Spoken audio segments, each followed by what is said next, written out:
kasalukuyan na tayo sa pag-asa, si Bagyong Julian nga ay bahagya pang lumakas at asahan na lalakas pa ito. Huli nga itong namataan ng pag-asa sa layong 345 kilometers east of Papari, Cagayan. Taglay ang lakas ng hangin na umaabot sa 85 kilometers per hour malapit sa gitna at pagbugso na umaabot sa 105 kilometers per hour, kumikilos pa southwestward sa bilis na 10 kilometers per hour.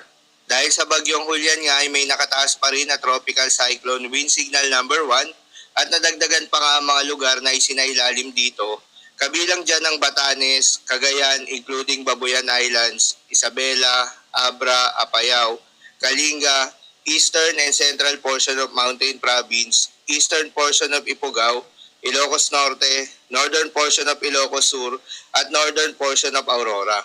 Posibleng mas malakas na hangin ang inaasahan sa mga lugar na nasa baybayin at sa matataas na mga lugar kagaya ng bundok. Posible pang madagdagan ng mga lugar na isa sa ilalim sa tropical cyclone wind signal number 1, lalo na sa ilan pang bahagi ng northern Luzon ngayong araw. At tropical cyclone wind signal number 4 ang pinakamataas na signal na itataas ng pag-asa sa forecast ng Bagyong Julian. Kahit walang tropical cyclone wind signals, magdudulot itong si Bagyong Julian ng malalakas hanggang sa gale force na bugso ng hangin sa mga sumusunod na lugar ngayong araw sa Aurora, Calabarzon, Romblon at Bicol Region. Asahan rin ang malalakas na pagbugso ng hangin bukas sa Aurora, Pangasinan, Zambales, Bataan, Metro Manila, Calabarzon, Romblon at Bicol Region. Magdadala rin ito ng malalakas at matitinding pag-ulan at pagbugso ng hangin sa malaking bahagi ng northern at extreme northern Luzon sa susunod na 3 araw.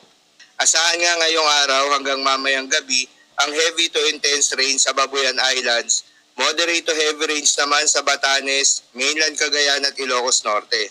Asahan naman bukas ng gabi hanggang Lunes ng gabi ang heavy to intense rain sa Batanes, Cagayan at Ilocos Norte. Moderate to heavy rains naman sa Apayao, Abra, Ilocos Sur, La Union at Benguet. Habang sa Lunes ng gabi hanggang Martes ng gabi ay asahan naman yung intense to torrential rain sa Batanes at Babuyan Islands. Habang heavy to intense rains naman sa mainland Cagayan, Apayao, Abra at Ilocos Norte. Moderate to heavy rains naman sa nalalabing bahagi ng Ilocos Region at Cordillera Administrative Region. Pinapayuhan ng lahat ng ating mga kababayan na maapektuhan ng Bagyong Julian na mag-ingat sa posibleng banta ng pagbaha at pagguho ng lupa. Para naman sa magiging track nitong si Bagyong Julian, inaasahang kikilos ito sa direksyon na west-northwestward o northwestward ngayong araw hanggang sa Martes patungong Batanes, Babuyan Islands. Bago bibilis sa pagtakbo nito at kikilos sa direksyon na north o north-northwestward sa katubigang silangan ng Taiwan ngayong Martes.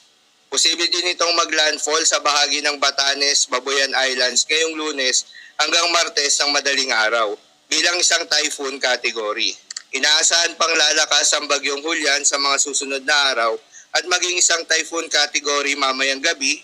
Posible din itong mag-rapid intensification o mabilis na paglakas at posible din itong maging isang super typhoon at posibleng halos nasa peak intensity na ito sa panahon na lalapit ito sa Batanes o Babuyan.